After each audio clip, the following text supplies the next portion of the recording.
ओम नमो भगवते वासुदेवाय। ओम नमो भगवते वासुदेवाय। ओम नमो भगवते वासुदेवाय। ओम अज्ञानतिमिरान्धस्य ज्ञानाञ्जनशलाकया चक्षुरुन्मीलितं येन तस्मै श्रीगुरुवे नमः। হরে কৃষ্ণা। সবই ভক্ত ও সশ্রদ্ধ প্রণাম। আবার একটা ভগবদ গীতার নতুন ক্লাস, নতুন ক্লাসে নতুন কিছু শেখা। আমরা ভগবদ গীতা গুটি গুটি পায়ে অর্ধেক ভগবদ গীতা শেষ করে ফেলেছি। হ্যাঁ, আমরা অর্ধেক ভগবদ গীতা শেষ করে ফেলেছি। ভগবদ গীতার মুখ্য অংশ, অত্যন্ত গোপন জ্ঞানও আমরা সংগ্রহ করে ফেলেছি। আর আপনাদেরকে একটা টাস্ক আমি দিয়ে রেখেছি, যে টাস্কটি আমিও নিজেও পার্টিসিপেট করছি আপনাদের সঙ্গে। হ্যাঁ, তো যে 32টি শ্লোক আমরা 21 দিন ধরে কন্টিনিউয়াসলি করব। যারা এখনো শুরু করেননি, যারা এখনো শুরু করতে পারেননি বিভিন্ন কারণে বা ইচ্ছা হয়নি এখনো, তাদের কাছে আমার মানে অনেক অনুনয় বিনয় করছি, আপনারা এটা শুরু করুন যারা এখনো শুরু করেন। 32টি শ্লোক প্রতিদিন সকালে 10 মিনিট সময় লাগবে, সন্ধ্যাবেলায় 10 মিনিট সময় লাগবে। মানে বোঝার দরকার নেই, মানে বোঝার দরকার নেই, যেভাবে পারবেন আপনি পড়ুন। আমি দেখছি কবে একটা ক্লাস কন্ডাক্ট করা যায়, এটার জন্য একটা স্পেশাল সেশন আমি একটা কন্ডাক্ট করব, যাতে প্রত্যেকটা শ্লোকে অলমোস্ট আপনারা 9 নম্বর পর্যন্ত তো আপনারা পড়েই ফেলেছেন। যারা একদম নতুন তারা ছাড়া পুরো ভগবদ গীতায় তো আপনারা পড়েছেন। তো মেনলি তিনটে জায়গাকে অ্যাড্রেস করা হয়েছে: গোপন জ্ঞান, গোপনতর জ্ঞান, গোপনতম জ্ঞান। হ্যাঁ, আর কি করা হয়েছে? আর সমস্ত ভগবদ গীতার চারটে আহ চতুশ্লোকী গীতার মাধ্যমে ক্যাপচার করা হয়েছে। আর ফাইনাল কনক্লুশন যেটা, সেটা 13টা শ্লোক দিয়ে আমরা conclude করেছি। এই হচ্ছে 32টা শ্লোকের শ্রেণী বিন্যাস। তো আপনারা এতে কি হবে, ভগবান অর্জুনকে কি বলেছিলেন? 9 নম্বর অধ্যায়ের প্রথম শ্লোকটিতে ভগবান কি বলেছিলেন? ইবং ইদং তুতে গুহ্যতম তোক্ষ্যামে অনুষ্যতে জ্ঞান বিজ্ঞান সহিতং যজ্ঞাতা মুখ্যসে অশুভাৎ। মানে যেটা শুনলে, এই জ্ঞান বিজ্ঞান সম্বলিত জ্ঞান অর্জন করলে তুমি দুঃখময় সাগর থেকে তুমি মুক্ত হবে। হ্যাঁ, তো এটা কে বলেছিলেন? ভগবান বলেছিলেন।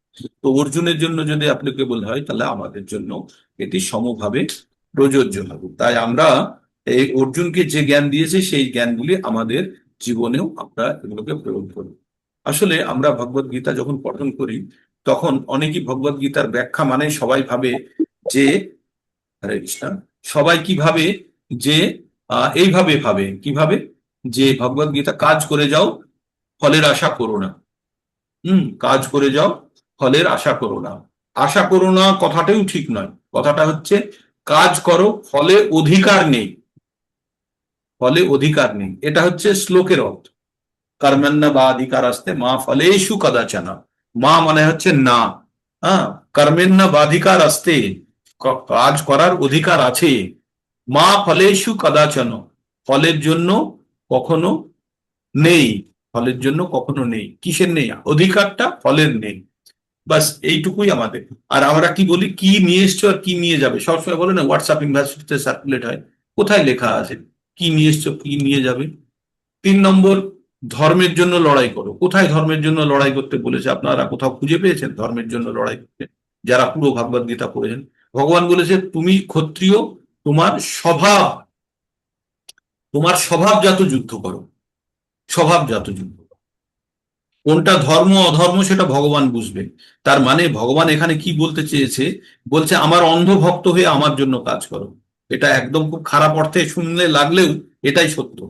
ভগবান বলছে তুমি আমার অন্ধ ভক্ত হও, আর কিছু অনন্য ভক্তি। অনন্য ভক্তির কথা বলেছে, মানে অনন্য ভক্তি মানে শুধু ভগবানেরই ভক্তি। আর ভগবান ভক্তি 4 ধরনের লোকেরা করে, কারা? আর্ত, জিজ্ঞাসু, অর্থার্থী আর জ্ঞানী। তো যে আর্ত, যে দুঃখী সে করে, যে জিজ্ঞাসু, যার মনে প্রশ্ন আছে সে করে, আর যার টাকার প্রয়োজন অর্থার্থী সে করে, আর জ্ঞানীরা করে। তো আমরা ভগবানের ভক্তি করার চেষ্টা করছি কিছুটা জ্ঞান অর্জনের মাধ্যমে। তাই আমাদের আর আর বিশ্লেষণ করার জায়গা নেই। এবার আমাদেরকে কিন্তু অন্ধের মতোই, অন্ধ মানে ভগবানের শরণাগতি অন্ধের মতোই হতে হবে। অন্ধ মানে কি? আপনি কোথাও আপনি কলকাতা থেকে দিল্লি যাচ্ছেন ট্রেনে করে। আপনার সঙ্গে একজন অন্ধ ব্যক্তি আছে, তাকে আপনি নিয়ে যাচ্ছেন। এবার সেই অন্ধ ব্যক্তির দায়িত্ব কার? এবার ট্রেনে চড়ানো, নামানো, খাওয়ানো, বাথরুম নিয়ে যাওয়া, কার দায়িত্ব এটা? আপনি আপনি সঙ্গে করে নিয়ে যাচ্ছেন। কিন্তু ওই ব্যক্তি ট্রেনে বসে তার পাশে আর একটা ব্যক্তির সঙ্গে পরিচয় হলো, সেও অন্ধ। তার সঙ্গে কথা বলতে বলতে সে সে অন্ধ ব্যক্তিটা বললো, আমি তো নিজে নিজেই করি, আমি তো সব নিজে নিজেই যাই, আমি যেতে পারি। তা শুনে অনুপ্রেরণা পেয়ে আপনি যাকে নিয়ে যাচ্ছিলেন সে নিজে নিজেই কিছু করার চেষ্টা করছে, তখন আপনি কি করবেন? তাকে প্রথমে আপনি কন্ট্রোল করার চেষ্টা করবেন, তারপরে আপনি বলবেন ঠিক আছে তুমি নিজের মতো করো। তখন কি আপনার সম্পূর্ণ দায়িত্ব নেবেন? নেবেন না। তখন আপনি কি বলবেন যে ঠিক আছে তুই যতখানি পাচ্ছিস কর, তারপরে হলে আমি দেখবো। কারণ আপনার উপরে ডিপেন্ডেন্সি তার কম হয়ে গেল, শরণাগতি কম হয়ে গেল। তো ভগবান ওই রকম চায় না, ভগবান চাই সম্পূর্ণ শরণাগতি। মাম একম শরণাম ব্রজ, ভগবান কি বলছে? মাম একম, আর কেউ নয়, শুধু আমার শরণে এসো। 10 জনের শরণে যেতে বলছে না। ভগবান কি বলছে? যেপি অন্য দেবতা ভক্তা, হ্যাঁ, যজন্তে শ্রদ্ধায়ান্বিতা তেপি মামেব কন্তেও যজন্তে অবিধি পূর্বকম ভজন্তে অবিধি পূর্বকম। যে আমার যারা অন্য দেবতাদের পুজো করছে তারাও প্রকৃতপক্ষে আমারই পুজো করছে, কিন্তু অশ্রদ্ধা মানে অবিধিপূর্বকম। বিধিটা ঠিক হয়নি। আমি বললাম না, ডোমিসাইল সার্টিফিকেট নিতে আপনি বিডি অফিসে বা এসডি অফিসে গেছেন, গিয়ে আপনি কাউকে ঘুষ দিয়ে সার্টিফিকেটটা আনার চেষ্টা করছেন, যদ্যপি আপনি এমনি সার্টিফিকেট পেয়ে যাবেন, অবিধিপূর্বকম ওয়েতে পাচ্ছেন। তো তেমনই ভগবান বলছে যে অবিধিপূর্বকম ওয়েতে নয়, আমরা বিধিপূর্বকম ওয়েতে ভগবানেরই আমরা শরণাগতি লাভ করছি। একটা জায়গার পরে আমাদেরকে শরণাগতি লাভ করার জন্য, আচ্ছা যখন অন্ধকার থাকে, একদম ঘুটঘুটে অন্ধকার, কিচ্ছু দেখা যায় না, তখন অন্ধ অন্ধ মানুষ আর যার চোখ আছে, দুজনে দেখার মধ্যে কোনো পার্থক্য হবে? যখন একদম ঘুটঘুটে অন্ধকার, কোনো আলো নেই, তখন একজন অন্ধ আর একজন যে দেখতে পায়, তাদের দুজনের দৃষ্টির মধ্যে কোনো পার্থক্য হবে? হবে? না। হবে না। তেমনি একজন জ্ঞানী ব্যক্তি যে সম্পূর্ণভাবে ভগবানকে জেনে গেছে, জেনে তার শরণাগতি নিয়েছে, জ্ঞানী ব্যক্তি। আর যে অজ্ঞানী, কিছুই জানে না, কিন্তু সে অন্ধভাবে ভগবানের শরণাগতি নিয়েছে, দুজনের মধ্যে শরণাগতির কোনো পার্থক্য হবে? হবে? দুজনের না, হবে না। দুজনেই শরণাগতি নিয়েছে। যার চোখ আছে সেও দেখতে পাচ্ছে না, যার চোখ নেই সেও দেখতে পাচ্ছে না, অন্ধকার বলে। তেমনি একজন জ্ঞানের পরে ভগবানের শরণাগতি নিয়েছে সম্পূর্ণভাবে, আর একজন অজ্ঞানী, অত জ্ঞান নেই, কিন্তু ভগবানের সম্পূর্ণ শরণাগতি নিয়েছে। ফল একই, ফল একই। আপনি হাসপাতালে শুয়ে স্যালাইন আর ইঞ্জেকশন নিন, আর আপনি বাড়িতে বেড বানিয়ে শুয়ে ইঞ্জেকশন নিন আর স্যালাইন নিন, একই রকম ভাবে কাজ করবে। হুম, কারণ ওটা ঔষধের কাজ। তো ভগবানের শরণাগতি খুব প্রয়োজন। সেই জন্য কেউ সন্ন্যাসী হয়ে, কেউ পরিব্রাজক হয়ে তারা শরণাগতি নিয়ে ভগবানের শরণাগতি নিয়েছে। এবং আপনারা গৃহস্থ, আমরা যারা গৃহস্থ, গৃহে থাকি, তারাও যদি আমরা সম্পূর্ণরূপে ভগবানের শরণাগতি নিতে পারি, তাহলেও কিন্তু আমরা একই ফল পাবো। কেমন? যারা হোস্টেলে থাকে, আপনাদের উদাহরণটা দিয়ে বলেছি, একজন হোস্টেলে থাকে, থেকে সে পড়াশোনা করে, আর আরেকটি ছেলে 1.5 ঘন্টা সাইকেল ঠেঙিয়ে অনেক দূর থেকে রোদ বৃষ্টি ঝড় কষ্ট করে 1.5 ঘন্টা সাইকেল চালিয়ে স্কুলে যায়। দুজনের মধ্যে, দুজন ক্লাসে পড়ার মধ্যে কোনো পার্থক্য নেই, দুজন পরীক্ষাতে যেমন লিখবে তেমনই নম্বর পাবে।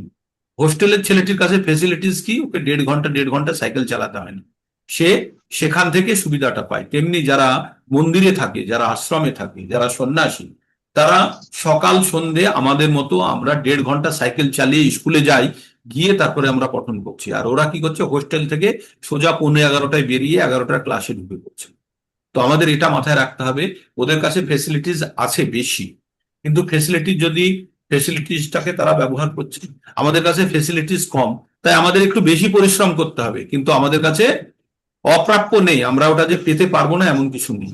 ঠিক, তাই আমাদেরকে একটু বেশি পরিশ্রম করতে হবে। যারা মন্দিরে থাকে তাদের থেকেও বেশি পরিশ্রম করতে হবে তাদের মতো ফল পেতে গেলে, তাই না? যারা হোস্টেলে থাকে সেই ছেলেটার মতো ফল পেতে গেলে, যে 1.5 ঘন্টা সাইকেল চালিয়ে যায়, তাকে 1.5 ঘন্টা এক্সট্রা সাইকেল চালাতে হবে, তাকে ভোরবেলায় উঠে একটু পড়তে হবে, তাই না? একটু বেশি করে পরিশ্রম করতে হবে। তো আমাদেরকে, যারা আমরা গৃহস্থ হয়ে ভক্তি করি, আমাদের সংসার জীবনের পাশাপাশি আমাদের ভক্তি জীবনকে যদি মেনটেন করতে হয়, তাহলে আমাদেরকে একটু বেশি পরিশ্রম করতে হবে ভগবত ভক্তির জন্য। এটা কোনো পার্ট টাইম অ্যাক্টিভিটি নয়, এটা ফুল টাইম অ্যাক্টিভিটি। আমরা জীবনের চরম লক্ষ্যের দিকে যাচ্ছি, যেটা সর্বোচ্চ পাওয়া, এর বাইরে আর কিছু পাওয়া থাকতেই পারে না। তো সেটার জন্য যাচ্ছি যখন, তখন আমাদেরকে কিন্তু একটু পরিশ্রম করতে হবে। তো আপনারা সবাই পরিশ্রম করছেন, সবাই তৎপর থাকেন। আমরা ভগবদ গীতার অর্ধেকটা শেষ করে ফেলেছি, কিন্তু আমরা 140 দিনের কোর্সের 140 দিনের মধ্যে হয়তো 80 দিন লেগে গেছে, বাট আমরা মেজর পোর্শন আমরা কিন্তু কভার করে ফেলেছি। এবার কি 10 নম্বরে প্রবেশ করব, না আমি আজকে 9 নম্বরটা চালাবো আর রিপিট করব, বলুন আপনারা? 9 নম্বরের আমার হিন্দির একটা সুন্দর রেকর্ডিং আছে, আপনাদের আমি দিয়েছিলাম, আপনারা জানি না কে কে হিন্দি শুনেছেন, বা একটা আমার হিন্দি রেকর্ডিং আছে 9 নম্বরের উপরে, পুরো 1.5 ঘন্টার। স্টার্টিং একদম বেসিক লেভেল থেকে শুরু করে সম্পূর্ণ সম্পূর্ণটা। যারা হিন্দি বুঝতে পারেন তারা ইচ্ছা করলে শুনতে পারেন, আর যারা পারবেন না তারা ছেড়ে দিন, তাদের শোনার প্রয়োজন। আর করান প্রভুজি, হ্যাঁ, 9 রিপিট করান। 9 রিপিট করাবো। ওকে, 9 রিপিট করাচ্ছি, আপনি 1 মিনিট জব করিয়ে নিন। হ্যাঁ, 1 মিনিট জব করা। जय श्री कृष्ण चैतन्य प्रभु नित्यानंद श्री अद्वैत गदाधर श्रीवासादि गौर भक्तवृंद। हरे कृष्ण कृष्ण कृष्ण हरे हरे, हरे राम राम राम हरे हरे। हरे कृष्ण कृष्ण कृष्ण हरे हरे, हरे राम राम राम हरे हरे। हरे कृष्ण हरे हरे, हरे राम राम राम हरे हरे। हरे कृष्ण कृष्ण कृष्ण हरे हरे, हरे राम राम राम हरे हरे। हरे कृष्ण कृष्ण कृष्ण हरे हरे, हरे राम राम राम हरे हरे। हरे कृष्ण कृष्ण कृष्ण हरे हरे, हरे राम राम हरे हरे। हरे कृष्ण कृष्ण कृष्ण हरे हरे, हरे राम राम हरे हरे। हरे कृष्ण कृष्ण कृष्ण हरे हरे, हरे राम राम हरे हरे। हरे कृष्ण कृष्ण कृष्ण हरे हरे, हरे राम राम। हरे कृष्ण कृष्ण कृष्ण हरे हरे, हरे राम राम हरे हरे। हरे कृष्ण कृष्ण कृष्ण हरे हरे, हरे राम राम हरे हरे।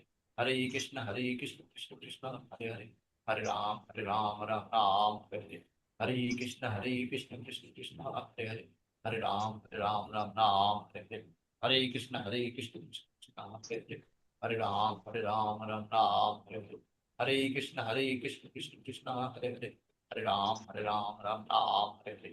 हरे कृष्ण कृष्ण कृष्ण हरे हरे, हरे राम राम हरे हरे। हरे कृष्ण कृष्ण कृष्ण हरे हरे, हरे राम राम हरे हरे। हरे कृष्ण कृष्ण कृष्ण हरे हरे, हरे राम राम हरे हरे। हरे कृष्ण कृष्ण कृष्ण हरे हरे, हरे राम राम हरे हरे। हरे कृष्ण कृष्ण कृष्ण हरे हरे, हरे राम राम हरे हरे। हरे कृष्ण कृष्ण कृष्ण हरे हरे, हरे राम राम हरे हरे। हरे कृष्ण कृष्ण कृष्ण हरे हरे, हरे राम राम हरे। हरे कृष्ण कृष्ण कृष्ण हरे हरे, हरे राम राम हरे हरे। हरे कृष्ण कृष्ण कृष्ण हरे हरे, हरे राम राम हरे हरे। हरे कृष्ण कृष्ण कृष्ण हरे हरे, हरे राम राम हरे हरे। हरे कृष्ण कृष्ण कृष्ण हरे हरे। হরে কৃষ্ণ। প্রভুজি অনেক অনেক ধন্যবাদ, আপনি মহামন্ত্র জপ করালেন। তো আমরা 9 নম্বর অধ্যায় সম্পন্ন করেছি, কিন্তু আপনাদের ডিমান্ড 9 নম্বর অধ্যায় কি, অধ্যায়টি অত্যন্ত প্রভুজি, গুরুত্বপূর্ণ। বলুন। হরে কৃষ্ণ, বলুন হরে মাতাজি। কৃষ্ণ। বলছি যে 32টা শ্লোক আপনি দিয়েছেন প্রভুজি, হ্যাঁ, হ্যাঁ, ওইটা অর্ধেক অর্ধেক করে একটু পড়ে দেবেন। আচ্ছা। আজকে আমি রেকর্ডিং দিয়ে দেবো, কালকে আমার কাছে রেকর্ডিং আছে, একটা রেকর্ডিং একজনের সাথে কনভার্সানের রেকর্ডিং আছে, আমি রেকর্ডিং করেছিলাম। তো একটা 8 মিনিটের স্লট লাগবে, ঠিক আছে? 1 মিনিট, 1 মিনিট, আপনি যখন বললেন কথাটি তখন আহ, ঠিক আছে, 1 মিনিট।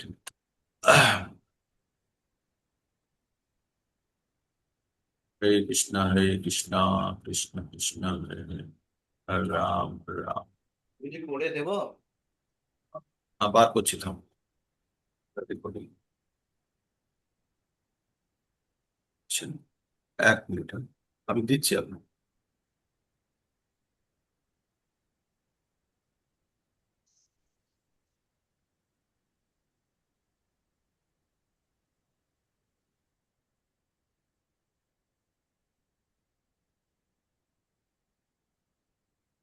শীতটা কই?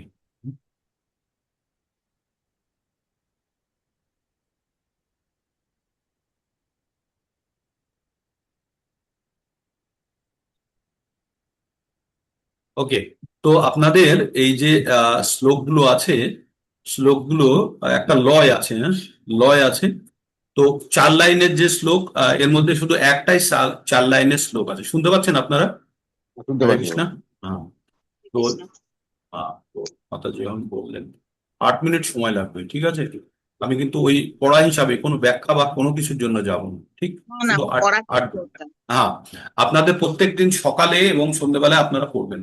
তো এই প্রথম শ্লোকটি হচ্ছে 4 লাইনের, 4 লাইনের লয়টা শুনুন। বসান সৃজিন্নানি যথা বিহায় নবানি গৃহ্ণাতি নরোপরাণি তথা শরীরানি বিহায় জিন্নানি अन्नानि शन्नाति नवानि देहि जन्म कर्म च मे दिव्यम् एवं जो वेत्ति तत्ततः तत्ता देहं पुनर्जन्म नैति मामेति सह अर्जुन जे यथा मां प्रपद्यन्ते तंस्तथैव भजम्यहम् मम वर्तानुवर्तन्ते मनुष्यः पार्थ सर्वशः विद्या विनय संपन्ने ब्राह्मणे गविहस्तिनि शुनि चैव शपाके च पंडिताः सहदर्शिनः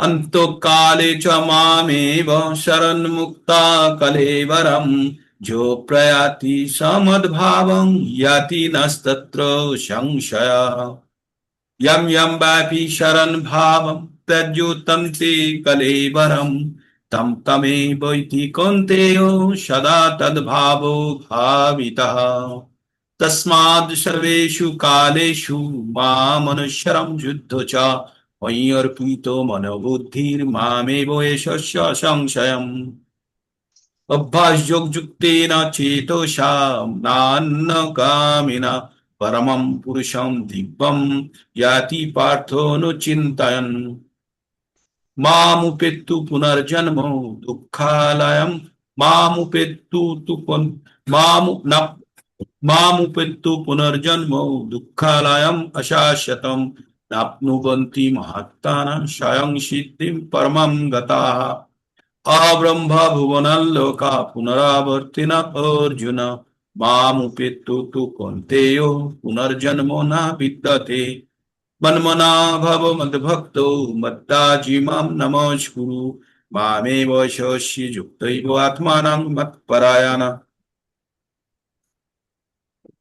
अहं सर्वस्य प्रभवो मत्तो सर्वं प्रवर्तते इति मत्ता भजन्ते मां बुधा भाव समान्विताः मच्चित्ता मद्गतो प्राणा बोधयन्तः परस्परं कथयन्तश्च मां नित्यं तुष्यन्ति च रमन्ति च तेषां सततयुक्तानां भजतां प्रीति पूर्वकं ददामि बुद्धियोगं ताम् येन मामुपयान्ति ते तेषामेवोऽनुकम्पार्थम् अहम् अज्ञान्यं तमः नश्यामात्मो भावस्थो ज्ञानदीपेन भास्यताः मत्कर्म कित् मत्परमो मद्भक्तो सङ्गो वर्जितः निरवैरः सर्वभूतेषु यः स मामेति पाण्डव अनन्यैव योगेन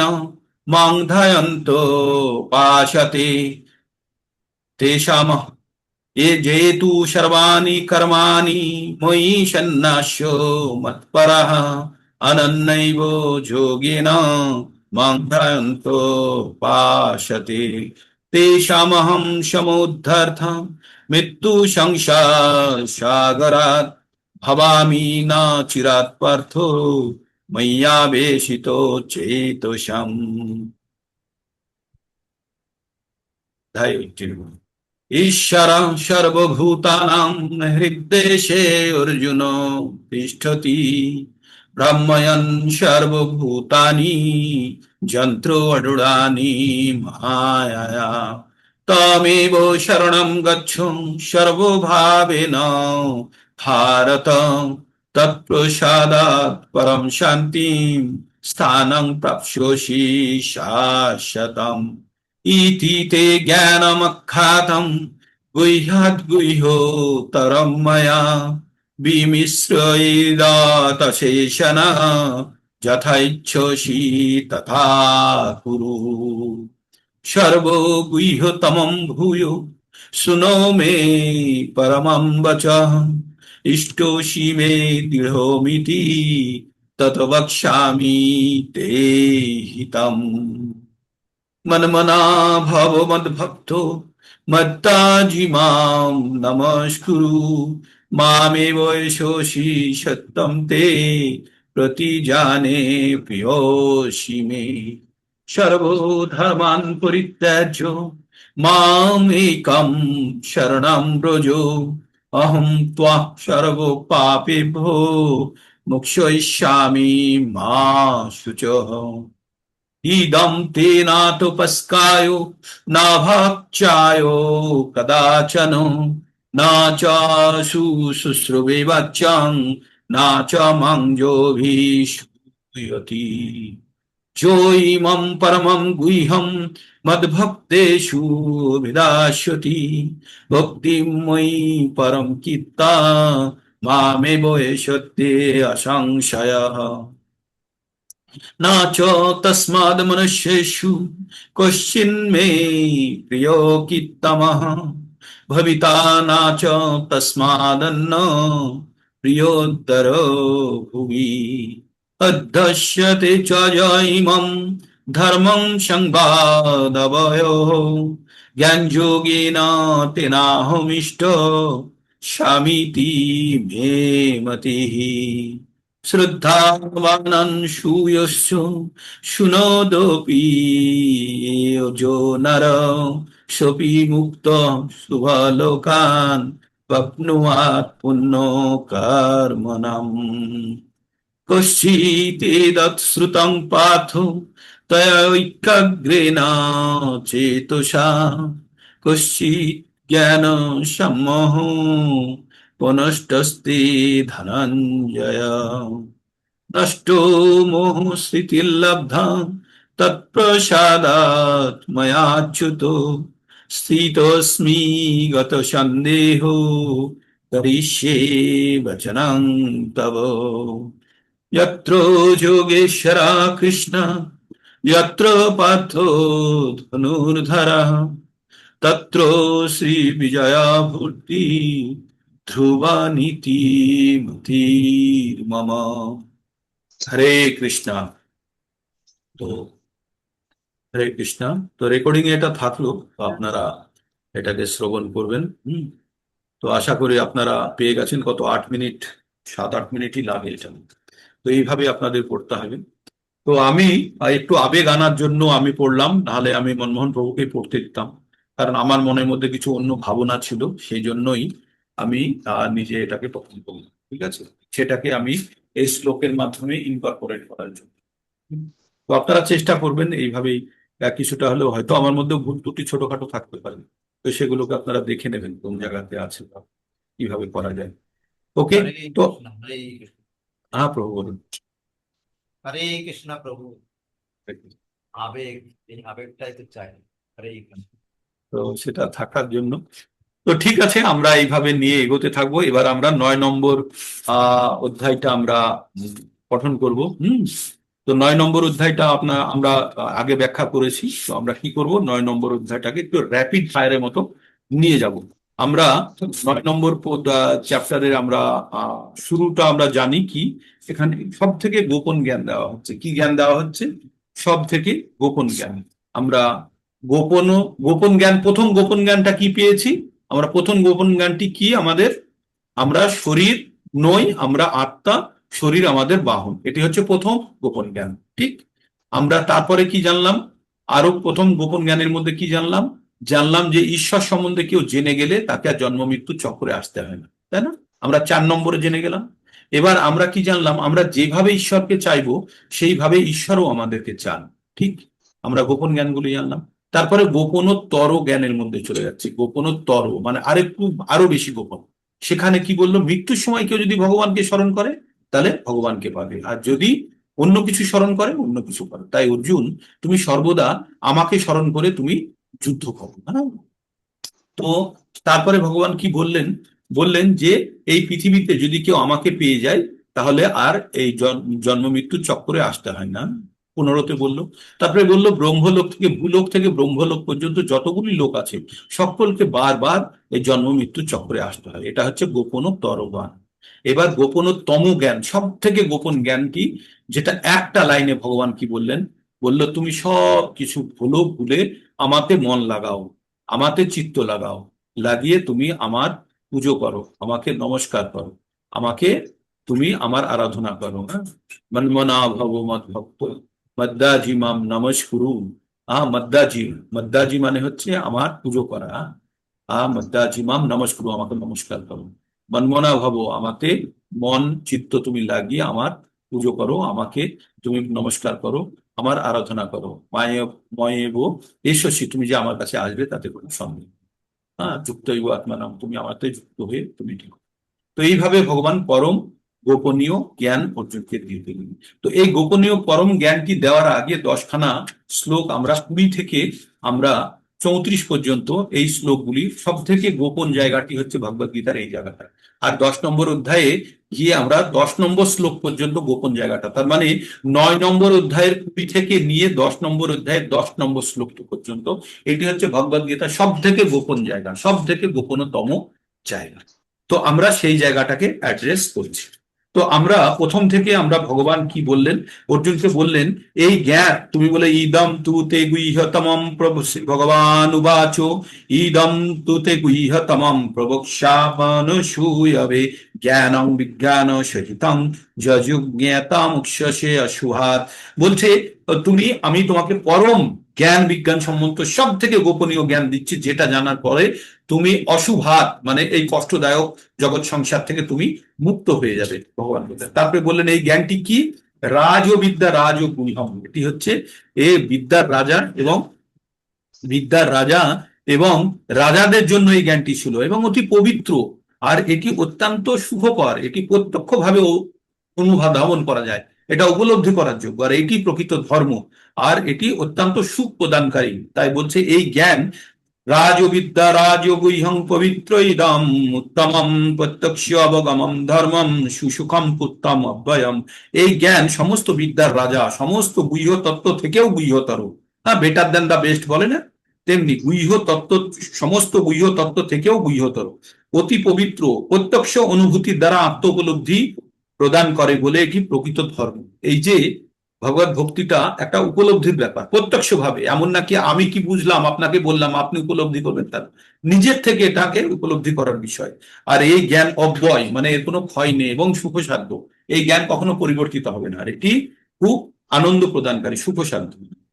তারপরে ভগবান কি বললেন? বললেন যাদের শ্রদ্ধা নেই তারা এই জ্ঞানকে উপলব্ধি করতে পারে না। অশ্রদ্ধা পুরুষা ধর্মশস্য পরন্তপ অপাপ্যমাম নিবর্তন্তে মৃত্যু সংসার বার্ধনেহি। ভগবান কি বললেন? হে পরন্তপ, বললেন এই ভগবত ভক্তিতে যাদের শ্রদ্ধা উদিত হয়নি তারা ভগবানকে লাভ করতে পারে না। মানে খুবই স্পষ্ট কথা না? যাদের ভগবানের প্রতি শ্রদ্ধা নেই তারা কি ভগবানকে পেতে পারে? পেতে পারে না। তাই বলছে যাদের ভগবানের প্রতি শ্রদ্ধা উদিত হয়নি তারা ভগবানকে লাভ করতে পারে না। তারা কি করে? তাহলে ভগবানকে যদি না পায় তাহলে কি হবে? বারবার এই জন্ম মৃত্যুর চক্করে চলে আসে। আমরা 8-এর 15-তে কি পড়লাম?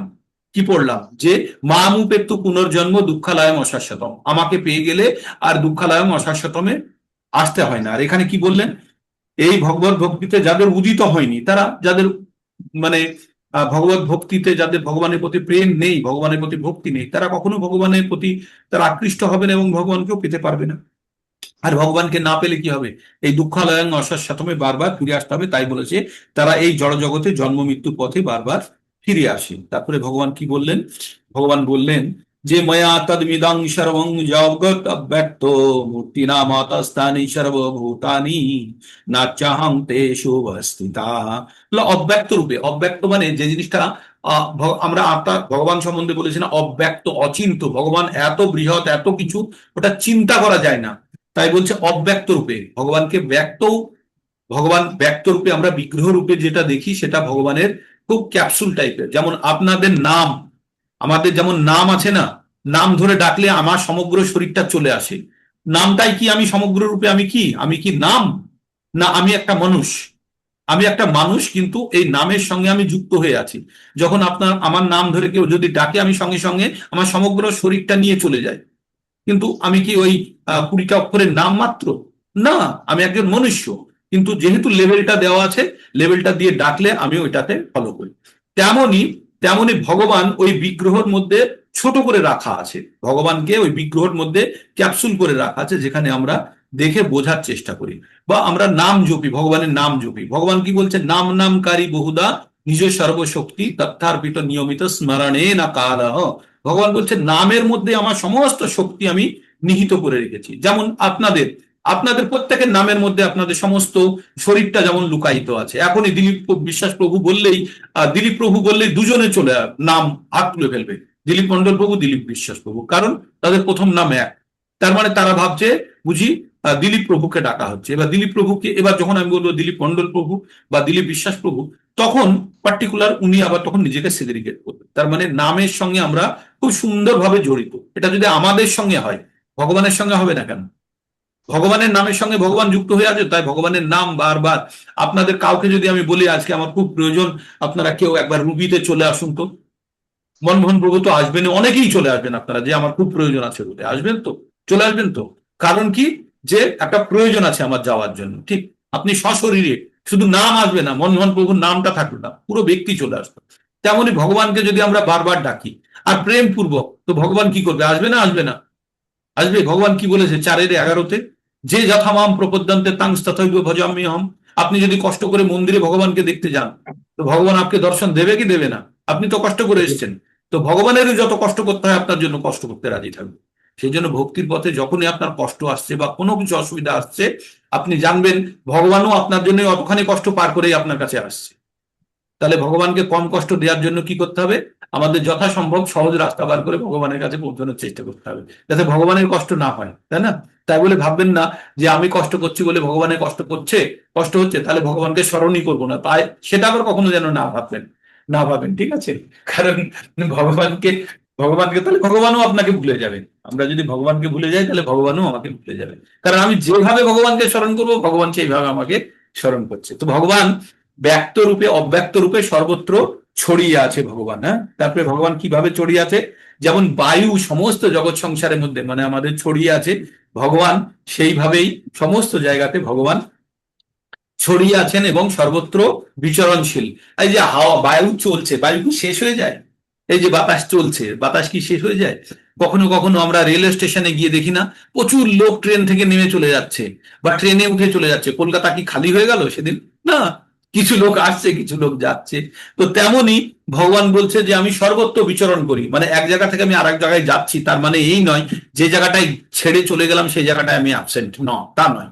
আমি সর্বত্রই সর্বতভাবে আমি প্রকাশিত। কি বলছে? যথা আকাশিত নিত্যম বায়ু সর্বত্র গো মহান, সর্বত্র গো মহান তথা সর্বাণি ভূতানি মতাস্থানি তুপদায়। বলছে বাতাস মহান, বাতাস যেমন সর্বত্র বিচরণশীল হওয়া সত্ত্বেও সব জায়গাতে ছড়িয়ে আছে, তেমন আমিও সর্বত্র, আমি প্রত্যেকটা জীবে আমি অবস্থান করি। তারপরে ভগবান কি বললেন? যে যখন কল্পক্ষয় মানে ব্রহ্মার যখন দিন শেষ হয় 432 কোটি বছর পরে, তখন সমস্ত জীব জগৎ সমস্ত সংসার নষ্ট হয়ে যায়, তখন কি হয়? তখন আমাতে এই সমস্ত জীব এসে আশ্রয় নেয়, আর আমি তাদের আশ্রয় হয়ে থাকি।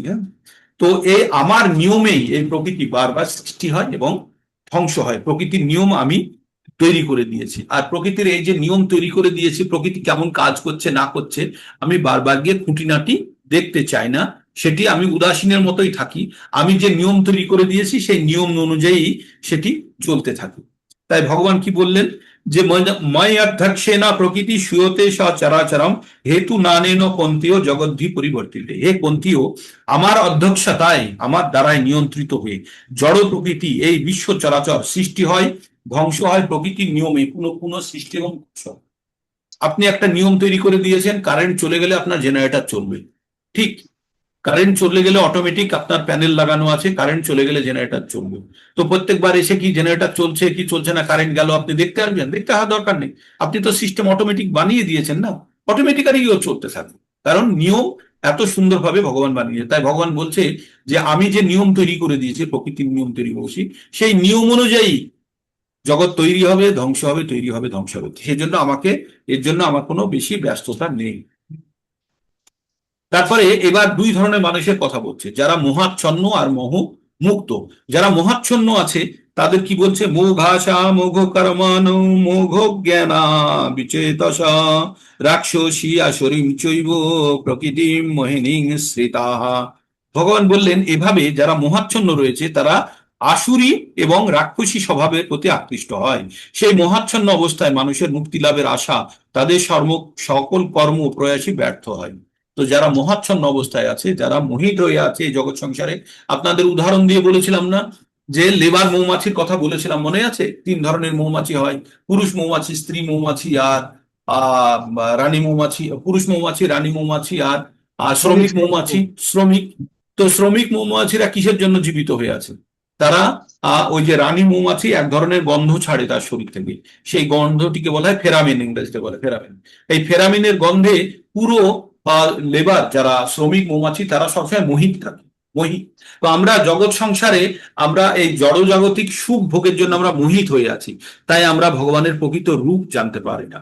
তাই আমরা আসুরি স্বভাব আমাদের মধ্যে, যে আসুরি স্বভাব বলেন, রাক্ষসী স্বভাব, সেগুলো এই জগৎ সংসারকে ভোগ করার জন্য, অন্যের প্রতি কন্ট্রোল পাওয়ার জন্য, আজকে ভোট হচ্ছে, মারামারি হচ্ছে, শুধু নিয়ন্ত্রণ পাওয়ার জন্য। আপনি দেখুন সে কি নিয়ে যাবে, কত রাজনৈতিক নেতা এসেছে চলে গেছে, এটা প্রকৃতির নিয়ম, কেউ থাকবে না। তবুও যতক্ষণ আছে ততক্ষণ অন্যের উপরে নিয়ন্ত্রণ বিস্তার করা একটা আসুরি স্বভাব, এটাকে বলছে আসুরি স্বভাব বা রাক্ষসী স্বভাব। ইভেন অন্যের ক্ষতি করেও আমার ক্ষমতা চাই, এটি হচ্ছে আসুরি স্বভাব বা রাক্ষসী স্বভাব। তো এই মহাচ্ছন্ন অবস্থায় যারা থাকে তাদের মুক্তি লাভের আশা একদম নেই, তাদের জ্ঞান এবং এবং সকাম কর্ম সবই তাদের প্রয়াস ব্যর্থ। কিন্তু যারা মোহ মুক্ত তাদের কথা বলছে, মহাত্মানাস্তু মাং পার্থ দৈবীং প্রকৃতি শ্রিতা ভজন্ত অনন্য মনসো জ্ঞাতা ভূতাদি অব্যয়ম। কিন্তু যারা মোহ মুক্ত তারা ভগবানের দৈবী প্রকৃতির উপরে তারা নির্ভর আশ্রয় নেয়, ভগবানের দৈবী প্রকৃতি আশ্রয় নিয়ে ভগবানকে সর্বভূতের আদি জানতে পারে, জেনে অনন্য চিত্তে ভগবানের ভজনা করে। এবার অনন্য চিত্তে ভগবানের ভজনা কিভাবে করা হয়? সতত কীর্তয়ন্তমাম যতন্তস্য দৃঢ়ব্রতা নমস্যন্তস্য মাং ভক্তা নিত্যযুক্ত উপাসতে। দৃঢ় এবং যত্নশীল হয়ে সর্বদা ভগবানের কীর্তন করে, ভগবানকে প্রণাম করে, মহাত্মারা নিরন্তর ভক্তি সহকারে ভগবানের উপাসনা করে। এবার কেউ ভগবানকে জ্ঞান যোগের দ্বারা অভেদ চিন্তাপূর্বক, অভেদ মানে ঈশ্বর এবং আমাদের আত্মা এবং পরমাত্মা একই ভেবে কেউ প্রার্থনা করে। আবার কেউ কেউ বহু রূপে ভগবানকে ভেদ রূপে দেখে, ভগবান একরকম আমরা একরকম, একই কোয়ালিটি কিন্তু ভগবান বিভু আমরা ক্ষুদ্র, এই ভেবেও কেউ, আবার ভগবানের কেউ বিরাট রূপ ভেবেও কেউ ভগবানের প্রার্থনা করে। তারপরে ভগবান বলল আমি অগ্নিদেব, আমি স্রোতযোগ্য, আমি বৈশ্যদেব, আমি স্মার্তযোগ্য, আমি পিতৃকুলের উদ্দেশ্যে শ্রাদ্ধাদি কর্ম, আমি রোগ নির্বাপক ভেষজ, আমি মন্ত্র, আমি হোমের ঘৃত, আমি অগ্নি, আমি হোমক্রিয়া। তো ভগবান সম্বন্ধে ভগবান যত ধরনের কিছু হতে পারে সব করে। তারপরে বললেন আমি পিতা, আমি মাতা, আমি পিতামহ, বেদের অঙ্কার শব্দ, আমি ঋক্সাম যজু, আর বেদ আমি আমি, তাই না? তো ভগবান সবকিছু, যত কিছু আমরা ভাবতে পারি সবকিছুই ভগবানের তৈরি এবং তার মধ্যে ভগবান অবস্থিত। তারপরে ভগবান কি বললেন, আমি সকলের গতি, আমি ভর্তা, আমি সাক্ষী, আমি নিবাস, আমি স্মরণ, আমি সুহৃদ, আমি উৎপত্তি, আমি নাশ, আমি স্থিতি, আশ্রয়, অব্যয়, বীজ। মানে এই 18 নম্বরটা যদি পড়েন তাহলে ভগবান আর কোনো কিছু বাদ দেয়নি। কি বলেছে, গতির ভর্তা প্রভু সাক্ষী, নিবাস শরণাং সুহৃদ, প্রবহ প্রভব প্রলয় স্থানাং নিধানাং বীজ অব্যয়ম। আমি সকলের গতি, ভর্তা মানে স্বামী, প্রভু সাক্ষী, নিবাস, শরণ, সুহৃদ, আমি উৎপত্তি, নাশ, স্থিতি, আশ্রয়, অব্যয়, বীজ। তারপরে কি বললেন, আমি তাপ প্রদান করি, আমি বৃষ্টি বর্ষণ করি, আমি অমৃত, আমি মৃত্যু, আমি চেতনা ও জড়ের উভয়ের মধ্যে স্থিত। জড়ের মধ্যেও ভগবান কিভাবে স্থিত আছে? ভগবান তার বহিরঙ্গা শক্তির রূপ নিয়ে জড়ের মধ্যে স্থিত আছে, আর জীবের মধ্যে বহিরঙ্গাও আছে, অন্তরঙ্গাও আছে। তাই আমরা হচ্ছি কি, আমরা হচ্ছি তাই তথস্থ শক্তি, যে আমাদের মধ্যে অন্তরঙ্গ আছে, বহিরঙ্গ আছে। এইবার আমরা 4 লাইনের শ্লোক পড়বো। 20 নম্বর থেকে 34 নম্বর পর্যন্ত এটি হচ্ছে ভগবদ গীতার সব থেকে গোপন অংশ মধ্যে। এবার কি বলছে, যারা 3টে বেদ জেনে গেছে, হ্যাঁ, বেদ কি কি বেদ পড়লাম আমরা, যজু, ঋক, যজুর আর অথর্ব, সেটি ঋক, সাম আর যজুর বেদ, এটি অথর্ব বেদের এক্সপানশন অনলি, ঠিক আছে। তো এই 3টে বেদ অথর্ব বেদের, সেদিন প্রভু জিজ্ঞেস করছিলেন না যে 3টে বেদ কেন, 3টে বেদ হচ্ছে অথর্ব বেদের এক্সপেনশন, 4টে বেদ ধরলে অথর্বকে বুধ ধরে নেই, আর ঋক, সাম আর যজুর মধ্যেই অথর্ব বেদের সব কথাগুলি এর মধ্যে আছে। তো এবার 3 বেদ যারা জানে তাদের কি বলছে, তৈ বিদ্যামাং সমপাপুত পাপাং যোগ্যরিষ্ট স্বর্গতি পার্থয়ন্তে তে পুণ্যমাদাস্য সুরেন্দ্র লোকাম অস্নান্তি দিব্যান দিবি দেব ভোগান। কি বলছে, এই বেদ যারা জানে তারা যজ্ঞ অনুষ্ঠান করে, করে যজ্ঞের ফলে যে উৎপন্ন সোমরস পান করে, করে পাপ দূর করে, পাপ দূর হওয়ার পরে তারা কি করে, তারা স্বর্গাদি লোকের জন্য প্রার্থনা করে, স্বর্গলোক পেয়ে অনেক দিন পর্যন্ত স্বর্গ সুখ উপভোগ করে। এটা হলো 20 নম্বর। এইবার যারা স্বর্গ সুখ ভোগ করে তারপরে তাদের কি দশা হয় বলছে, ते तां भुक्ता स्वर्गलोकं विशालं शिन्ने पुण्ये मर्त्यलोकं विशन्ति एवं त्रयी धर्मं अनुप्रपन्ना গতা গতং কামা কামা লভন্তে। বললেন তারা এই বিশাল, ওই যে যারা যজ্ঞ করলো, করে কি করলো, প্রচুর পাপ নষ্ট করলো, সংগ্রাস পান করে করে স্বর্গের জন্য প্রার্থনা করলো, করে স্বর্গ লাভ করলো। এবার স্বর্গ অনেকদিন ভোগ করার পরে যখন তাদের পুণ্য শেষ হয়ে যায় তখন তারা কি করে, আবার মর্তলোকে শীর্ণে পুণ্য মর্তলোকম বিশন্তি, মানে পুণ্য শেষ হয়ে গেলে আবার পৃথিবীতে ফেরত চলে আসা। বলেছিলাম হোটেলে গিয়ে টাকা খরচা করে তারপরে টাকা শেষ হয়ে গেলে বাড়ি ফিরে আসা, তেমনই ফিরে আসে, এসে আবার ওই 3টে বেদোক্তুত, মানে ওই যে 3 ধরনের বেদের যে জ্ঞান আছে সেই জ্ঞান নিয়ে আবার সেই এই একই অনুষ্ঠান, যজ্ঞ অনুষ্ঠান করে করে আবার পুণ্য অর্জন করে পাপ নষ্ট করে আবার সে স্বর্গ যায়। তো বারবার এরকম করতে থাকে। তাই ভগবান বললো এটা করার থেকে তুমি একটা অন্য কিছু করো। তাই বলছে অনন্য চিন্তায় অন্তমাম যে জানা পার্যা উপাসতে দেশাং নিত্য অভিযুক্ত না যোগক্ষমাম বহামি হম। ভগবান বললো তাই যে আমার অনন্য চিন্তা যে আমার করে, যে চিন্তায় মগ্ন হয়ে পরিপূর্ণ ভক্তি সহকারে সর্বদাই আমার উপাসনা করে, তার যা অপ্রাপ্য আছে সেটা আমি প্রদান করি, এবং যেটা আছে সেটা আমি সংরক্ষণ করি, আর যেটা অপ্রাপ্য আছে সেটা আমি দিয়ে থাকি। হ্যাঁ, তার মানে আমাদের জীবনে বুদ্ধি নেই, আমাদের জীবনে ভক্তি নেই। তাই আমরা ভক্তি ভরে যদি ভগবানের দৃঢ় রূপে ভজনা করার চেষ্টা করি, তো ভগবান কি বলেছে, তেষাং সতত যুক্ত নাম ভজতাং প্রীতিপূর্বকম দদামি বুদ্ধি যোগম তাম ইয়ানুমায়ু পায়ন্তি। তাই ভগবান বলছে যে সর্বদা আমার চেতনায় আমার চিন্তায় মগ্ন হয়ে আমার ভজনা করে তাকে আমি বুদ্ধি প্রদান করি।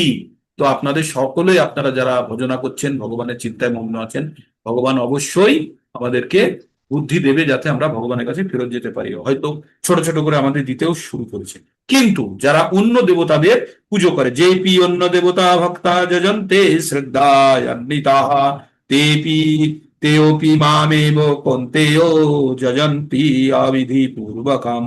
তো ভগবান কি বললেন, বললেন যারা অন্য দেবতার পুজো করে, আমরা অন্য দেবতার পুজো সম্বন্ধে অনেকবার পড়েছি, তাই না? তাই এখানে আবার বলছে যারা অন্য দেবতার পুজো করে, করে শ্রদ্ধা সহকারে করে, তারাও আমারই পুজো করছে। ভগবান কি বলছে, তারাও আমারই পুজো করছে, কিন্তু তারা বিধিপূর্বকম নয়। যেমন রাজ্য সরকার আপনাদেরকে বাড়ি দিচ্ছে, অনেককে বাড়ি দিচ্ছে। তো এই যে বাড়িটা দিচ্ছে রাজ্য সরকার, যদিও রাজ্য সরকারের আমরা থেকে পাচ্ছি, তবুও দিচ্ছে কিন্তু সেন্টার, এইভাবে আপনারা ভাবতে পারেন। কিন্তু যদিও সে সামনে থেকে দিচ্ছে, তাই তার তলা চাটার কোনো বেশি মানে নেই, আমরা এটা ভাবতে পারি, এইভাবে ভাবতে পারি। তাই বলছে যারা অন্য দেবতার ভক্তি করছে তারা অবিধিপূর্বকম ভাবে তারা ভগবানেরই ভক্তি করছে, কিন্তু অবিধিপূর্বকম, প্রপার প্রসেস ফলো না করে। ওই যে যেমন আমরা ডোমিসাইল সার্টিফিকেট নেওয়ার জন্য আমরা কি করি, আমরা ঘুষ দিয়ে নিয়ে চেষ্টা করি, সেটা হচ্ছে অবিধিপূর্বকম। পাচ্ছি তো ডিএম এর থেকেই, কিন্তু আমরা নিয়ম না মেনে করছি। তাই বলছে ভগবানের যারা অন্য দেবতা পুজো করছে তারা ভগবানেরই পুজো করছে, কিন্তু নিয়ম বহির্ভূত। তাই ভগবান কেন বলছে এই কথাটি, ভগবান বলছে অহমি সর্বযোগ্যানাম ভক্তা চা প্রভুরেব চা না তু মামেময়ি জানন্তি তত্তে না তাশ্চবন্তিতে। ভগবান বললেন আমি সমস্ত যোগের ভোক্তা, আমি সকলের প্রভু। কিন্তু যারা আমার চিন্ময় স্বরূপ জানে না তারা অধঃপতিত হয়। ভগবানকে যারা চিন্ময় স্বরূপ জানতে পারে না, অধঃপতিত হয় মানে তাদের উচ্চগতি লাভ হয় না। তাই বলছে যারা দেব দেবতা পুজো করে তাদের কি হয়, আর যারা ভগবানের পুজো করে তারা কি তাদের। তাই বলছে ইয়ান্তি দেবব্রত দেবান পিতৃনান্তি পিতব্রতা ভূতানি ইয়ান্তি ভূতেজ্জা ইয়ান্তি মম যাজিন মাম। যারা দেব দেবতার পুজো করে তারা দেবলোকে যায়, যারা পিতৃদেব পুজো করে তারা পিতৃলোকে যায়, যারা ভূত যক্ষ রাক্ষসের পুজো করে তারা ভূত লোকে যায়, আর যারা আমার পুজো করে তারা আমার ধামে চলে আসে। এবার ভগবানের পুজো করার পদ্ধতিটা কি? ভগবান বলছে আমাকে বিশেষ কিছু লাগে না, আমার জন্য কি লাগে, শুধু ভক্তি লাগে। তাই কিভাবে, পত্রম পুষ্পম ফলং তৈয়ম যো মে ভক্তা প্রয়চ্ছতি তদহং ভক্ত গৃহীত अस्मामि প্রয়াত্মানঃ। তো ভগবান কি বললেন, বললেন যে পত্র পুষ্প ফল আর তৈয়ম মানে হচ্ছে পাতা ফুল তুলসী পত্র, ফুল ফল আর জল দিলেই ভগবান সন্তুষ্ট, কিন্তু সেটি ভক্তি ভরে দিতে হবে। কেউ যদি ভক্তি ভরে এই চারটে জিনিস অর্পণ করে ভগবান অত্যন্ত সন্তুষ্ট হয়ে সেটি গ্রহণ করেন। তারপরে ভগবান শেষে কি বললেন, তুমি যা করছো তুমি আমাকে অর্পণ করো, যা হোম করো যজ্ঞ করো দান করো তপস্যা করো আমাকে উদ্দেশ্য করো। তাই বললেন যৎ করোষি যজৎমাসি যজজ্জোষি দদাতি যৎ যৎ তপস্যসি কন্তেয় তৎকুরুষু মদার্পণম। তুমি যা অনুষ্ঠান করো, তুমি যা আহার করো, তুমি যা হোম করো, তুমি যা দান করো, যে তপস্যা করো আমাকে অর্পণ করে করো। সবকিছু ভগবানকে সামনে রেখে হবে। তাই বলছে ভগবান শুভ অশুভ ফলের এবং মোক্ষ সে কর্ম বন্ধনে সন্ন্যাস যোগ যুক্তাত্মা বিমুক্তে মাম উপস্যসি। ভগবান তাই বললেন যে তুমি যতই কাজ করো, তোমার স্বধর্ম অনুসারে যে কাজই করো, তাতে যদি ছোটখাটো পাপও থাকে তো সেগুলোতে তুমি কোনো কর্মবন্ধনে তুমি আবদ্ধ হবে না, মুক্ত হয়ে যাবে। কারণ তুমি তোমার মনকে সন্ন্যাস যোগে আমাতে যুক্ত করেছো বলে। তাই সন্ন্যাস যোগে মানে ফলের আশা ত্যাগ করে যখন কোনো কিছু, যখন আমরা ভগবানের চরণে আমরা যদি আর নিজেদেরকে নিজের চিত্ত এবং মনকে সমর্পিত করতে পারি তাহলে ভগবান অবশ্যই প্রাপ্ত হবে। তারপরে আমরা 29 নম্বর শ্লোকে, এইবার 29 নম্বর থেকে আবার আর একটা বিশেষ জায়গার দিকে আমরা যেতে শুরু করছি। ভগবানের কাছে কোনো ভেদাভেদ নাই, পুরুষ নারী স্ত্রী ব্রাহ্মণ চণ্ডাল কুকুর গরু হাতি কারোর কোনো ভেদ নেই ভগবানের সামনে, সবাই সমান। তাই ভগবান কি বলছেন, সমহং সর্বভূতেষু নামে দেশস্তি না প্রিয় ये ভজন্তে তু মাং ভক্তা মই তে তেষু জপ্পয়াম। ভগবান বললেন আমি সকলের প্রতি সমভাবা সম্পন্ন, কারোর প্রতি কোনো বিদ্বেষ ভাবাপন্ন নয়, বা কেউ আমার প্রিয় নয়, কিন্তু যারা ভক্তিপূর্বক আমার ভজনা করে তাদের আমি হৃদয়ে অবস্থান করি এবং তারাও আমার হৃদয়ে বাস করে। তাই ভগবান বলছে যদি কারো ব্যাকগ্রাউন্ড খুব খারাপ থাকে, আগে অনেক খারাপ খারাপ কাজ করেছে কিন্তু এখন ভগবত ভক্তিতে এসে গেছে এবং খুব কঠিন ভাবে মানে খুব কঠোর ভাবে নিয়ম মেনে ভগবানের তপস্যা করছে ভক্তি করছে, তাহলে তাদের কি গতি হবে? ভগবান বলছেন ওপি চেত সুদুরাচার ভজতে মাম অনন্য ভাব সাধুরেব সমন্তব্য সম্যক ব্যবসিতে সাহা। ভগবান বললেন যদি অতি দুরাচারী ব্যক্তিও যদি অনন্য ভক্তি সহকারে ভগবানের ভজনা করেন তাহলে তাকে সাধু বলেই মনে করা উচিত, কারণ তার দৃঢ় সংকল্পের মাধ্যমে তিনি যথার্থ পথে অবস্থিত, মার্গে অবস্থিত। তাই তাদের কি গতি হয়? অর্জুনকে বলছে ক্ষিপ্রম ভবতি ধর্মাত্মা শাশ্বত শান্তিং নিগচ্ছতি কন্তেয় প্রতি জানিহি নামে ভক্তা প্রণশ্যতি। ভগবান এখানে একটা আবার ফিলোসফির কথা বললেন, বলছে অর্জুন তুমি দীপ্ত কণ্ঠে চিল্লিয়ে চিল্লিয়ে তুমি ঘোষণা করো আমার ভক্তের কোনো পতন হয় না। আর এই যে দুরাচারী ব্যক্তিগুলোর কথা বলছিলাম, ক্ষণিকের মধ্যে খুব অতি শীঘ্র তারা মহাত্মা রূপে পরিগণিত হয় এবং তারা স্থায়ী শান্তি লাভ করে। শাশ্বত শান্তি নিগচ্ছে, তারা শাশ্বত শান্তির একটা জায়গা লাভ করে। তাই বলছে শীঘ্রই ধর্মাত্মায় পরিণত হয়, নিত্য শান্তি লাভ করেন। হে কুন্তীয় তুমি দীপ্ত কণ্ঠে ঘোষণা করো যে আমার ভক্তরা কখনো বিনাশ হয় না। এইবার ভগবান কি বলছে, মান হি পার্থ ব্যাপাশ্রিত জেপি সুহ পাপ জনায় স্ত্রীয় বৈশ্যস্তথা শূদ্রস্তপি ইয়ান্তি পরম গতিম। ভগবান বলছে যে আমার প্রতি যারা আমার কাছে যারা বিশেষভাবে আশ্রয় নিয়েছে, সে স্ত্রীলোকই হোক বৈশ্য হোক শূদ্র হোক, এরা সকলেই পরম গতি লাভ করতে পারে যদি আমার কাছে ঠিকভাবে তারা আশ্রয় নিয়েছে, যারা আমাকে বিশেষভাবে আশ্রয় নিয়েছে। তারা স্ত্রী বৈশ্য শূদ্র অথবা নিচকুলো জাত হলেও অবিলম্বে পরম গতি লাভ করে। তাহলে ভগবানের কারণে এটি বললেন কেন? কারণ ভগবান বলেছেন না, সমহং সর্বভূতেষু নামে দেশস্তি না প্রিয়, সবাই আমার কাছে সমান। তাই সেটার এক্সাম্পল কোট করার জন্য এখানে বলেছি। তারপরে ভগবান বলছে এরা যদি যেতে পারে, তাহলে ব্রাহ্মণ এবং ক্ষত্রিয়র কথা কি, বা রাজ ঋষিদের কথা কি, যারা সবসময় আমার চেতনায় মগ্ন, তারা তো অবশ্যই আমাকে পাবে। তাই বলছে কি পুনঃ ব্রাহ্মণ্য পুনঃভক্তা রাজর্ষয়স্তথা অনিত্যম সুখম লোকমিমম পার্শ্ব ভজস্য মাম। ভগবান বললেন যে পুণ্যবান ব্রাহ্মণ ভক্ত রাজর্ষিদের আর কি কথা? তাহলে আপনারা চিন্তা করছেন কেন? আপনাদের কথাও বলছি। আপনারা যারা ভক্ত, যারা অনন্য ভক্তি দ্বারা ভগবানকে প্রাপ্ত করার জন্য চেষ্টা করছেন, তাহলে আমাদের ব্যাকগ্রাউন্ড যাই হোক না কেন, আমরা সবকিছু এখন পিছনটাকে আপনাদের দেখা দরকার নেই। এখন অনন্য ভক্তির দ্বারা যদি আমরা একদম কঠোর রূপে যদি আমাদের মার্গে থাকতে পারি, তাহলে অবশ্যই আমরা চরম গন্তব্যস্থলের দিকে যেতে পারবো। আমাদের চরম গন্তব্যস্থল কি? আমাদের চরম লক্ষ্য হচ্ছে ভগবানের চরণাশ্রয় পাওয়া, ভগবানের কৃষ্ণ প্রেম পাওয়া। এটি হচ্ছে আমাদের কৃষ্ণ প্রেম পাওয়া, এটি হচ্ছে কৃষ্ণ ভক্তি পাওয়া, এটি হচ্ছে আমাদের চরম মানে আবেদন। আমাদের কোনো মুক্তি চাই না, ধাম চাই না, কিছু চাই না, না ধনম না জনম না সুন্দরীং কবিতাং বা জগদীশ কাময়ী মম জন্মনি জন্মনেশ্বরে ভবতাব ভক্তির অহৈতুকিতই, যেন ভগবানের অহৈতুকী কৃপা আমাদের মধ্যে থাকে, আর আমরা যেন ভগবানের কৃষ্ণ প্রেম লাভ করতে পারি। এটি আমাদের চরম পাওয়া। তাই ভগবান শেষে কি বললেন? মন্মনা ভাব মদ্ভক্ত মত্তাজি মাম নমস্কুরু মামেব এষসি যুক্তৈব আত্মানাং মৎপরায়ণঃ। ভগবান বললেন তোমার মনকে আমার ভাবনায় নিযুক্ত করো, আমার ভক্ত হও, আমার পুজো করো, আমায় প্রণাম করো। এইভাবে উৎসর্গকৃত হয়ে সম্পূর্ণরূপে আমাতে অভিনিবিষ্ট হয়ে নিঃসন্দেহে তুমি আমাকে লাভ করবে। এটি ভগবত গীতার পরম গুহ্য জ্ঞান। পরম গুহ্য জ্ঞান কি?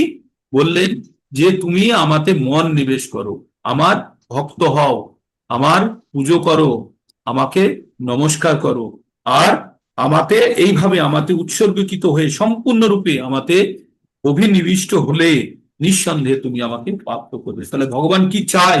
আমাদেরকে এখান থেকে মুক্ত করতে চাই। সেই জন্যই ভগবান বলছে আমাকে প্রাপ্ত করবে।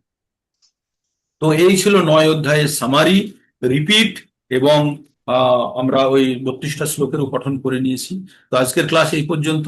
কারোর কোনো প্রশ্ন 9 নম্বর অধ্যায় সম্বন্ধে থাকলে বলতে পারেন, অথবা আমরা ক্যামেরা অন করুন যারা যারা পারবেন। সংখ্যা খুব দুর্বল হয়ে গেছে, 32, আর একটু বেশি হলে 37-38 হতে পারে। ভোট তো দেওয়া হয়ে গেছে, তাহলে কেন আমরা, অবশ্য কলকাতার ভোট এখনো হয়নি, যাদের বাইরের ভোট হয়ে গেছে।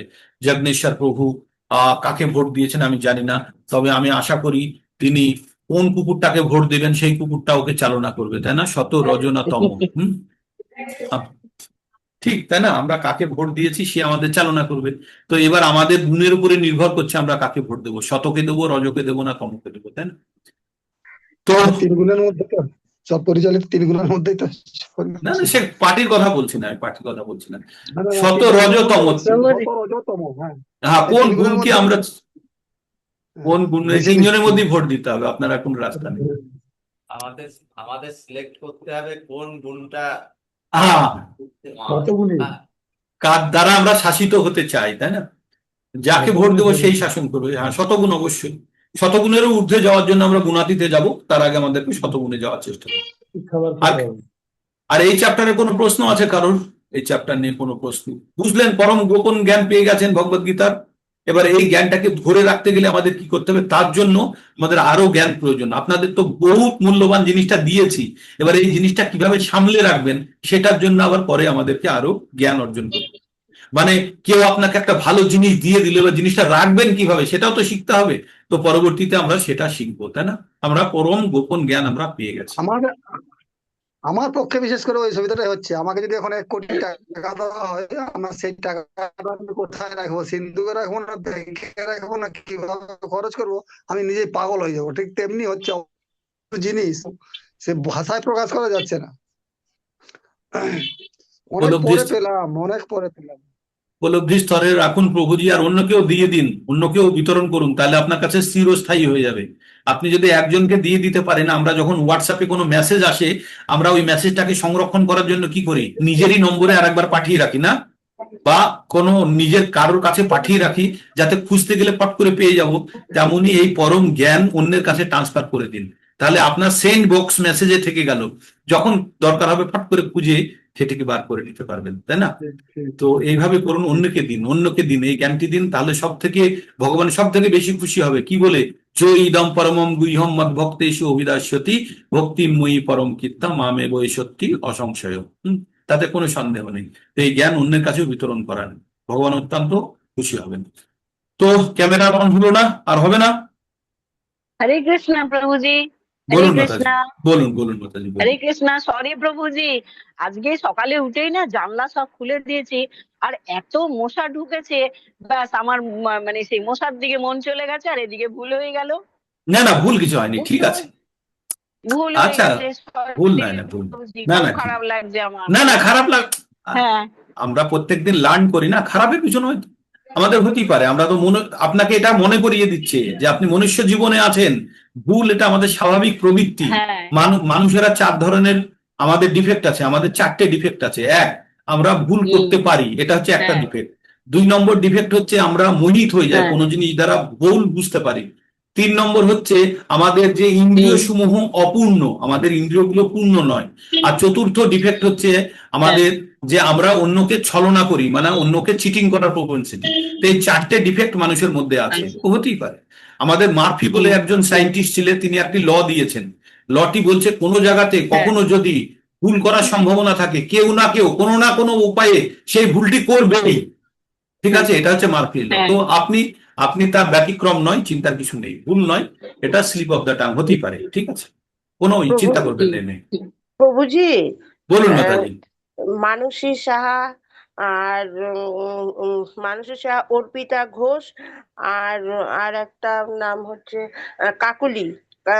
আপনি এরা না, মানে এরা মানে কি রেকর্ডিং শোনে অন্য সময়, বা এরা গ্রুপে থাকতে চায় কিন্তু আমাদের মতো অ্যাক্টিভ ভাবে না। হ্যাঁ হ্যাঁ হ্যাঁ। তাহলে তো আপনি আমি ওদেরকে কি, আপনি বাদ দিয়ে দিয়েছেন? আচ্ছা, ওই 3 জনের নাম আমাকে করে দেবেন, মেসেজ করে দেবেন। হ্যাঁ, আমাকে মেসেজ করে দেবেন, ওই 3 জনের নাম অ্যাড করে দেবো তাদের, ঠিক আছে। হ্যাঁ, মানে আমি ওরা আমি ওদের সময় রেকর্ডিং আমি এটা শোনে। চাই, যাদের নাম বার করে দিয়েছি তাদের মধ্যে কতজন আসতে চাই তাদেরকে আমি অ্যাড করব। কিন্তু আমি বোঝা বইতে চাই না, যে যারা কোনো কিছুতেই নেই, শুধু টাইম পাস করে, তাদেরকে দরকার নেই আমাদের, ঠিক আছে। না তো প্রভুজি, মানসী সাহা তো প্রতিদিন সকালেই শোনে। না, উনি তো এই মানসী গ্রুপে সাহা আছেন বুঝি, নিত্যম ভাগবত, যারা নিত্যম ভাগবত বাদ গ্রুপে আছে গেছেন। তার না, বাদ গেছেন। ওনাকে বাদ দিয়েছেন। হ্যাঁ, হ্যাঁ, বাদ আচ্ছা আচ্ছা, গেছেন। ঠিক আছে, তাহলে নিত্যম ভাগবতে আমি জুড়ে নিচ্ছি, ঠিক আছে, জুড়ে নিচ্ছি। হ্যাঁ, আমার সামনেই প্রতিদিন সকালে শোনে। আচ্ছা ঠিক আছে, আমি কানেক্ট করে নিচ্ছি, ওকে। আচ্ছা। আর কিছু আছে কারোর? কিছু নেই, স্ন্যাপশট হয়ে গেল। আর আজকে এখানে বিরাম, আবার কালকে সকাল সকাল চলে আসবেন। হরে কৃষ্ণ।